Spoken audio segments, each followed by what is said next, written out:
নমস্কার বন্ধুরা, আজকে আমি দেখাবো আপনাদেরকে শাহী পনির। এখানে আছে পনির, আমি এরকম ডিজাইন করে কেটে নিয়েছি।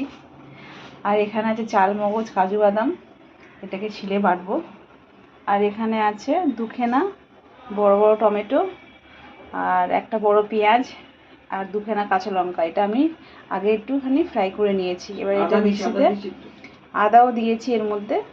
আর এর মধ্যে এটা আমি মিক্সিতে বেটে নেব। আর এখানে আছে মেথি পাতা, এটা আমি একটু শুকনো খোলায় ভেজে নিয়েছি। বাকিটা আপনাদেরকে দেখাচ্ছি। আমি কড়ার মধ্যে দিয়ে দিয়েছি সাদা তেল আর 1 চামচ ঘি, আর দিচ্ছি অল্প একটুখানি নুন, তাহলে পনিরটা আটকাবে না। এবারে দিয়ে দেবো আমি এর মধ্যে পিস করা পনিরগুলোকে। এটা হালকা একটু ভেজে আমি তুলে নেব, বেশি লাল হবে না। এটা হালকা ব্রাউন হতে হতে আমি দেখিয়ে দিই এখানটায়। এখানে আছে আদা, কাঁচা লঙ্কা, পেঁয়াজ আর টমেটো, যেটা আমি হালকা কড়াতে নেড়ে নিয়েছিলাম, সেটা আমি মিক্সিতে একটা পেস্ট তৈরি করে নিয়েছি। আর এখানে আছে কাজু বাদাম আর চাল মগজ, যেটা আমি শিলে বেটে নিয়েছি যেহেতু অল্প বলে। এখানে পনিরটা আমার হালকা ব্রাউন হয়ে গেছে, এটা বেশি লাল হবে না। এবার আমি এটাকে তুলে ফেলবো।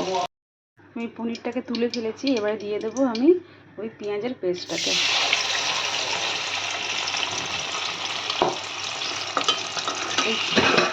এটা হালকা একটু নেড়ে ছেড়ে তারপর এক এক করে এর মধ্যে আমি দিয়ে দেবো নুন পরিমাণ মতো, আর দিয়ে দেবো এখানটায় অল্প একটু কাশ্মীরি লাল লঙ্কা। ঝাল হবে না। এটা দিয়ে আমি খুব ভালো করে কষাবো। এবার আমি দিয়ে দিচ্ছি 1 চামচ চিনি। এবার যে যেরকম চিনি খায় স্বাদ মতো দিতে পারেন। তো এটা একটু হালকা একটু মিষ্টি মিষ্টি টাইপেরই হয়।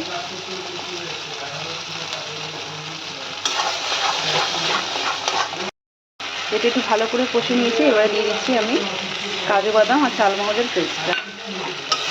এটাও দিয়ে একটু ভালো করে নেড়ে চেড়ে আমি এবারে জল দিয়ে দেবো।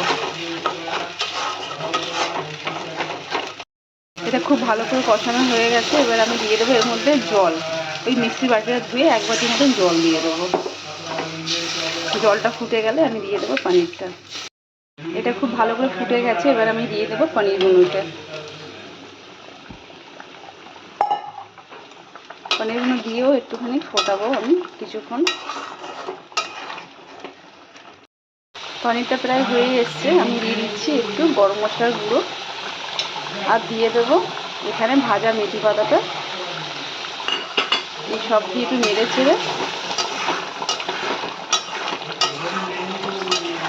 এবার আমি নামিয়ে ফেলবো। গ্যাসটা বন্ধ করে দিচ্ছি, আর দিয়ে দেবো ওপর থেকে 1 চামচ পরিমাণে ঘি। ব্যাস হয়ে গেছে আমার শাহী পনির রেডি। তো বন্ধুরা দেখতেই পাচ্ছেন আমার শাহী পনির পুরো রেডি। আমি বেশি তেল মশলা দিই না, ওপরে তেল ভাসার মতন।